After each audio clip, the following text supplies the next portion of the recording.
ಇಲ್ಲಿ ಒಳ್ಳೇದು ಕೆಟ್ಟದು ಅಂತ ಕೂತ್ಕೊಂಡು ಡಿಸೈಡ್ ಮಾಡಕ್ ನನಗೆ ಟೈಮ್ ಇಲ್ಲ. ಮಸ್ತಾನೆ ಯಾರು ಗೊತ್ತೇನೋ, ಬೆಂಗಳೂರಿಗೆ ದೊಡ್ಡ ದಾದ, ಅಂಡರ್ ವರ್ಲ್ಡ್ ಡಾನು. ಇಮ್ಮಿಡಿಯೇಟ್ ಆಗಿ ಊರ್ ಹೊರಟ್ಬಿಡೋ. ಆದ್ರೆ ಈ ಬೆರಳಲ್ಲಿ ಎಣ್ಸಕ್ ಆಗದಷ್ಟು ಕ್ರೈಮ್ಗಳು ಮಾಡ್ಬಿಟ್ಟಿದೀನಿ ಮೇಡಮ್.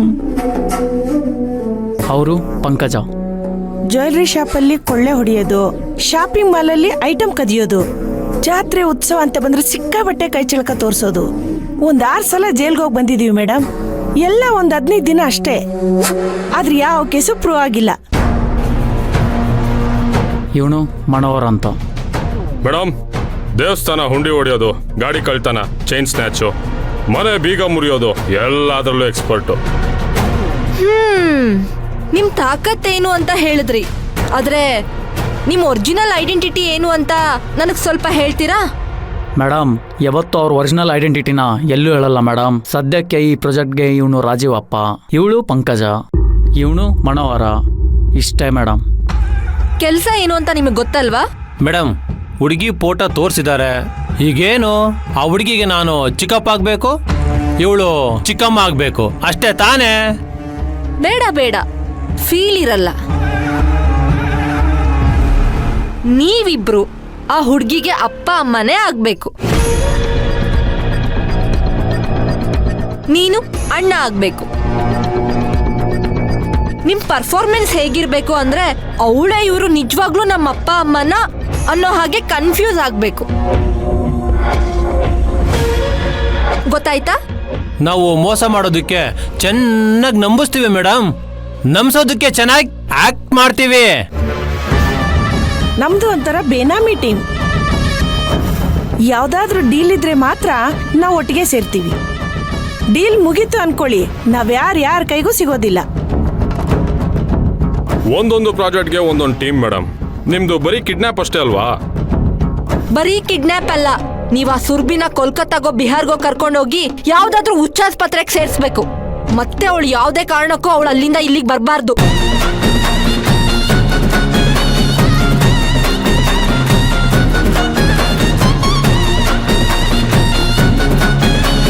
ಅದಕ್ಕೆ ತಿಂಗಳ ಮೇಂಟೆನೆನ್ಸ್ಗೆ ಅಂತ ಎಕ್ಸ್ಟ್ರಾ ದುಡ್ಡಾಗುತ್ತೆ ಮೇಡಮ್.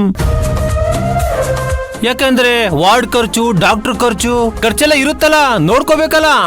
ಅದನ್ನೆಲ್ಲ ನಾವು ನೋಡ್ಕೋತೀವಿ, ನೀವು ಕೆಲಸ ಮಾಡಿದ್ರೆ ಸಾಕು. ನಾನಪ್ಪ, ಇವಳಮ್ಮ, ಇವನ ಅಣ್ಣ ಅಂತ ಬರೀ ನಾಟಕ ಮಾಡಿದ್ರೆ ಕಷ್ಟ ಆಗುತ್ತೆ ಮೇಡಮ್. ಏನಾದ್ರೂ ಆ ಹೆಣ್ಮಗಿನ ಬಗ್ಗೆ ಸ್ವಲ್ಪ ಪ್ರೂಫ್ ಇದ್ರೆ ನಂಬಿಕೆ ಬರ್ಸೋದು ತುಂಬಾ ಈಸಿ ಮೇಡಮ್.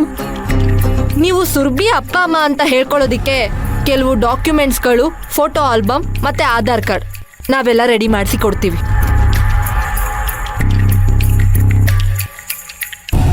ನೀವು ಹೇಳಿದ ಟೈಮಿಗೆ ಹೇಳಿದ ಜಾಗಕ್ಕೆ ಅವಳನ್ನ ಕಿಡ್ನಾಪ್ ಮಾಡಿ ತಲುಪಿಸಿದ್ರೆ ಸಾಕು. ಆಯ್ತು ಮೇಡಮ್, ನಮ್ ಕೈ ಚಳಕ ಏನು ಅಂತ ನಾವು ಬರೀ ಬಾಯಲ್ಲಿ ಹೇಳಲ್ಲ, ಮಾಡಿ ತೋರಿಸ್ತೀವಿ ನೋಡಿ. ಕಾಲಾನು ಕಾಲದಿಂದ ನಮ್ ತಾತ ಮುತ್ತಾತ ಎಲ್ಲರೂ ಇದನ್ನೇ ನಮ್ ಕುಲ ಕಸಬ್ ಮಾಡ್ಕೊಂಡಿರೋದು ಮೇಡಮ್. ಗರುಡ, ಹಾ ಮೇಡಮ್. ಇವರಿಗೆಲ್ಲ ಅಡ್ವಾನ್ಸ್ ಕೊಟ್ಬಿಡು.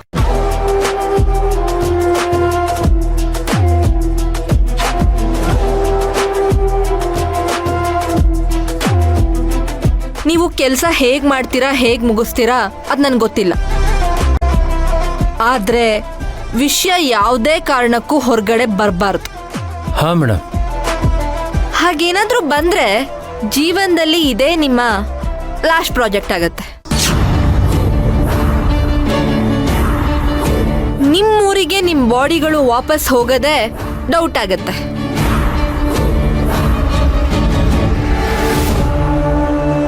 ಯಾಕಂದ್ರೆ ಈ ಕೆಲಸ ನನಗೆ ತುಂಬಾನೇ ಇಂಪಾರ್ಟೆಂಟ್. ಸರಿ ಮೇಡಮ್, ಅರ್ಥ ಆಯ್ತು.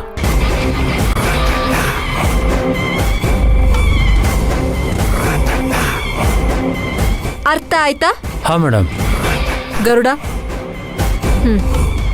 ಆಯ್ತು ಮೇಡಮ್, ಬನ್ನಿ ಬನ್ನಿ.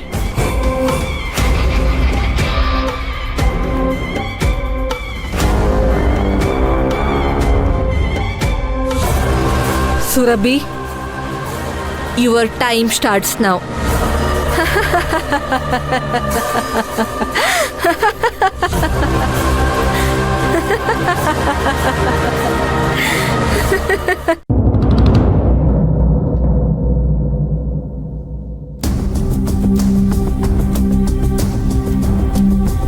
ನಮಸ್ಕಾರ ಸರ್. ಓಹೋ ವೆಂಕಟೇಶ್, ಆ ತಿರುಪತಿ ವೆಂಕಟರಮಣ ದರ್ಶನ ಬೇಕಾದ್ರೂ 3 ಅವರಲ್ಲಿ ಸಿಕ್ಬಿಡುತ್ತೆ. ಆದ್ರೆ ನಿಮ್ ದರ್ಶನ ಅರ್ಧ ದಿನ ಆಗೋಯ್ತಲ್ರಿ, ಯಾಕ್ರಿ ಕಾಯಿಸ್ಬಿಟ್ರಿ? ಸರ್, ನನಗೂ ನಿಮ್ಮನ್ನ ಕಾಯಿಸೋದಕ್ಕೆ ಇಷ್ಟ ಇಲ್ಲ ಸರ್. ಆದ್ರೆ ಸಾಹೇಬ್ರಿಗೇನಾದ್ರೂ ಸಬೂಬು ಹೇಳಿ ಬರ್ಬೇಕಲ್ವಾ? ಏನ್ ಇನ್ಫಾರ್ಮೇಶನ್ ತಗೊಂಬಂದಿದ್ದೀರಾ ವೆಂಕಟೇಶ್? ಸರ್, ನಮ್ಮ ಟೀಮ್ ಒಂದು, ಫಾರೆಸ್ಟ್ ಡಿಪಾರ್ಟ್ಮೆಂಟ್ ಅವ್ರದ್ದೊಂದು ಟೀಮು, ಡ್ರೋನ್ ಆಪರೇಟರ್ ಕೂಡ, ಹಾಗೆ ಎಲ್ಲರೂ ಸೇರ್ಕೊಂಡು ಫಾರೆಸ್ಟ್ ನಲ್ಲಿ ಡೀಪ್ ಆಗಿ ಹುಡುಕಾಟ ಶುರು ಮಾಡ್ಕೊಂಡ್ವಿ. ನಮಗ್ ತಿಳಿದ ಮಟ್ಟಿಗೆ ಸುರಭಿಯಲ್ಲೂ ಫಾರೆಸ್ಟ್ ನಲ್ಲಿ ಇಲ್ಲ. ಅವಳನ್ನ ಯಾರೋ ಸೇವ್ ಮಾಡಿ ಕರ್ಕೊಂಡೋಗಿರ್ಬೋದು ಸರ್. ಯಾಕೆ ಅಂದ್ರೆ ಅಲ್ಲಿ ಓಡಾಡ್ತಿದ್ದಂತ ಕುರಿ ಕಾಯೋರು, ಜೇನ್ ತೆಗಿಯೋರು, ದೋಣಿ ಹಾಯಿಸೋರು ಎಲ್ರು ಕೊಟ್ಟಿದ್ದು ಒಂದೇ ಇನ್ಫಾರ್ಮೇಶನ್. ಕಪ್ಪು ಸೀರೆ ಉಟ್ಕೊಂಡಿರೋಂಥ ಒಂದು ಹುಡುಗಿನ ಒಂದಷ್ಟು ಜನ ಚಂದ್ರಘಟ್ಟ ಅನ್ನೋ ತಪ್ಪಲಿಗೆ ಕರ್ಕೊಂಡೋದ್ರು ಅಂತ. ಚಂದ್ರಘಟ್ಟನ? ಈ ಚಂದ್ರಘಟ್ಟ ಎಲ್ರಿ ಬರುತ್ತೆ? ಮಾರಿ ನದಿ ದಾಟಿ ಹೋಗ್ಬೇಕು ಸರ್. ಮಾರಿ ನದಿ ದಾಟ್ ಹೋಗ್ಬೇಕ? ಅದು ಕಾಡ್ ಜನ ಇರೋಂಥ ಜಾಗ. ನಾವಲ್ಲಿ ಹೋಗಕ್ಕೆ ಪರ್ಮಿಷನ್ ಇಲ್ಲ ಸರ್. ಚಂದ್ರಘಟ್ಟ ಆದೋದ್ರೆ ಅಲ್ಲೊಂದು ಪುಟ್ಟ ಹಳ್ಳಿ ಇದೆಯಂತೆ, ಅದನ್ನ ನಾವು ಇಲ್ಲಿವರೆಗೂ ನೋಡಿಲ್ಲ. ಆಮೇಲೆ ನಾವು ಕಾಳಿ ಬೆಟ್ಟಕ್ಕೆ ಹೋದಾಗ ದೊಡ್ಡ ಸಾಹೇಬ್ರಿಗೆ ಗೊತ್ತಾಗ್ದಿರಾ ಇದನ್ನೆಲ್ಲ ತಗೊಂಬಂದೆ ಸರ್. ತಗೊಳ್ಳಿ.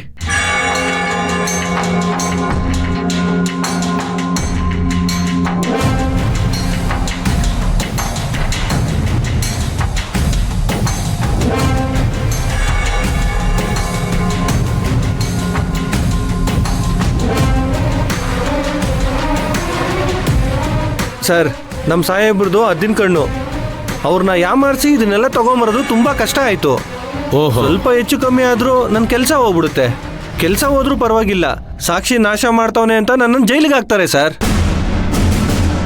ನೀವು ನನಗೆ ಬೇಕಾದವರು ಅಂತ ನಾನು ಈ ಕೆಲಸ ಮಾಡಿಕೊಟ್ಟೆ. ಆದ್ರೆ ನಿಮ್ಗೇನ್ ಬೇಕು ಅಂತ ನನಗ್ ಚೆನ್ನಾಗಿ ಗೊತ್ತು ವೆಂಕಟೇಶ್. ತಗೊಳ್ಳಿ ವೆಂಕಟೇಶ್. ನಿಮ್ಮ ಪ್ರೀತಿ ವಿಶ್ವಾಸ ಯಾವಾಗಲೂ ಹೀಗೆ ಇರಲಿ ಸರ್. ನಿಮ್ಮ ಸಹಕಾರನು ಹೀಗೆ ಇರಲಿ ವೆಂಕಟೇಶ್. ನಾನಿನ್ ಬರ್ತೀನಿ ಸರ್. ಹೋಗ್ ಬನ್ನಿ.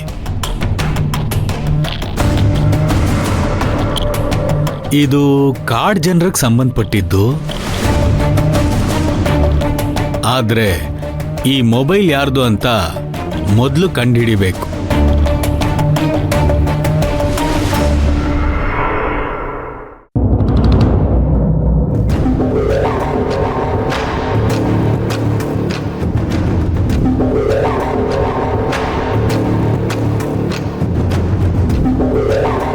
ಭಾಗ್ಯ, ಭಾಗ್ಯ, ಕಡೆಗೂ ಬಂದ್ಯಾ ಭಾಗ್ಯ? ನಿನ್ನ ನೋಡಿದ್ರೆ ಎಷ್ಟು ಒದ್ದಾಡ್ತಿದೆ ಗೊತ್ತಾ? ಊಟ ಸೇರ್ತಾ ಇರಲಿಲ್ಲ, ನಿದ್ರೆ ಬರ್ತಿರ್ಲಿಲ್ಲ, ಎಷ್ಟು ಔಷಧಿ ತಗೊಂಡ್ರು ಎನರ್ಜಿ ಬರ್ತಿರ್ಲಿಲ್ಲ. ಈಗ ನೋಡು, ಮೈಯೆಲ್ಲ ಪವರ್ ಪಾಸ್ ಆದಂಗ ಆಯ್ತು. ಯಾಕೆ ಭಾಗ್ಯ, ಯಾಕೆ ನನ್ನ ನೋಡಕ್ ಯಾಕೆ ಬರ್ಲಿಲ್ಲ? ಎಷ್ಟು ವಯಸ್ಸಾದ್ರೂ ಓವರ್ ಆಕ್ಟಿಂಗ್ ಮಾಡೋದು ಬಿಟ್ಟಿಲ್ಲಲ್ವಾ ನೀನು? ಭಾಗ್ಯ, ಇದು ಓವರ್ ಆಕ್ಟಿಂಗ್ ಅಲ್ಲ, ನನ್ನ ಫೀಲಿಂಗ್ಸು.